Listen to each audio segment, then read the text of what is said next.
অনুৰোধ জনাইছো আমাৰ প্ৰতিমূৰ্তি উন্মোচন কৰিবলৈ। আপোনালোকে অলপ চাই দিয়ক, অলপ চাই দিয়ক আপোনালোকে।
আমি খবৰ তেখেত হৈছে আমাৰ বিটিসি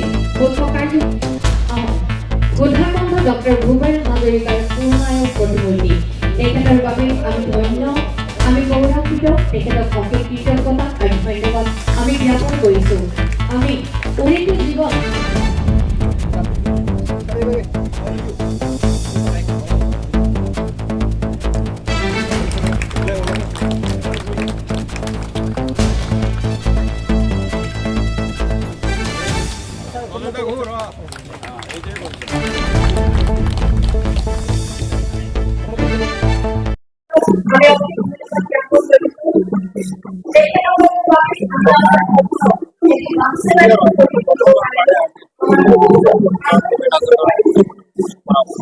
আজি কোকৰাঝাৰ টাউনৰ মাছমজিয়াত আমাৰ সুদাকণ্ঠা ডক্টৰ ভূপেন হাজৰিকা ভাৰতৰত্ন তেখেতৰ প্ৰতিমূৰ্তি উন্মোচন কৰা হৈছে। কোকৰাঝাৰৰ আমাৰ বিধায়ক ডাঙৰীয়া আৰু আমাৰ সকলোৰে এটা ইনিচিয়েটিভত আজি প্ৰতিমূৰ্তিটো ইয়াতে স্থাপন কৰা হৈছে। আমাৰ ইয়াত এটা ন্যাস আছে, এই ন্যাসে বহু বছৰ ধৰি ডক্টৰ ভূপেন হাজৰিকা দেৱৰ ইয়াত এটি প্ৰতিমূৰ্তি স্থাপন কৰাৰ কথাটো বহুত দিনৰ পৰা আশা কৰিছিলে আৰু এই কথাটোকে আমাৰ বিধায়ক ডাঙৰীয়াই উপলব্ধি কৰি আমি সকলো আলোচনা কৰি আজি ইয়াত সুদাকণ্ঠাৰ প্ৰতিমূৰ্তি স্থাপন কৰা হৈছে। আৰু প্ৰথম তেনেকুৱা সুন্দৰ এটা প্ৰতিমূৰ্তি আজি কোকৰাঝাৰত স্থাপন হোৱাটো আমাৰ মাজত সমন্বয়, আমাৰ মাজত মানৱতা আৰু বিভিন্ন জাতি জনগোষ্ঠীৰ মাজত বড়োলেণ্ডখন যে এটা সমন্বয় ক্ষেত্ৰ, ইয়াৰ এটা ডাঙৰ উদাহৰণ দাঙি ধৰিছে। আৰু এই প্ৰতিমূৰ্তি স্থাপন কৰাৰ পিছতে নতুন এটা অধ্যায় আমাৰ বিটিআৰ অঞ্চলত আৰম্ভ হ'ব।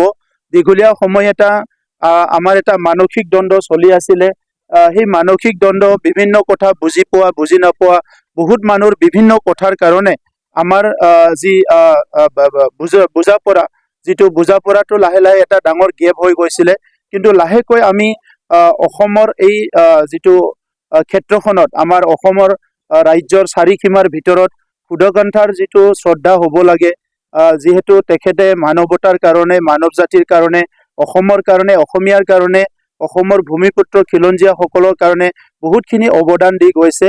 আৰু সেই অৱদানটো লৈ পেলাই আমি আজি আমাৰ এটা সঠিক পথত সকলো আগবাঢ়ি আছে, সমন্বয়ৰ গঢ়াৰ কাৰণে সকলো আজি আগবাঢ়ি আহিছে।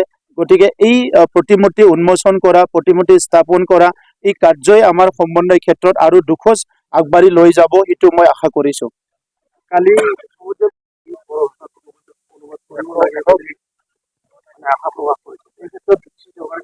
নিশ্চয় আমি কৰিব লাগিব, কাৰণ তেখেতৰ যিটো গীত আছিলে, কবিতা আছিলে, এইটো হ'ল এটা ইউনিভাৰ্চেল এটা থট আৰু আইডিয়া আছে।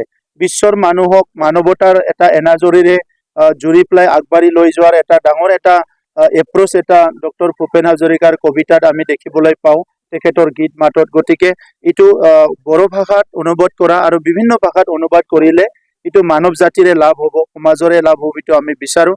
নিশ্চয় ডক্টৰ ভূপেন হাজৰিকাৰ কবিতা বড়ো ভাষাত ট্ৰেন্সলেট কৰাত আমাৰ বিটিআৰ চৰকাৰে সহায় কৰে।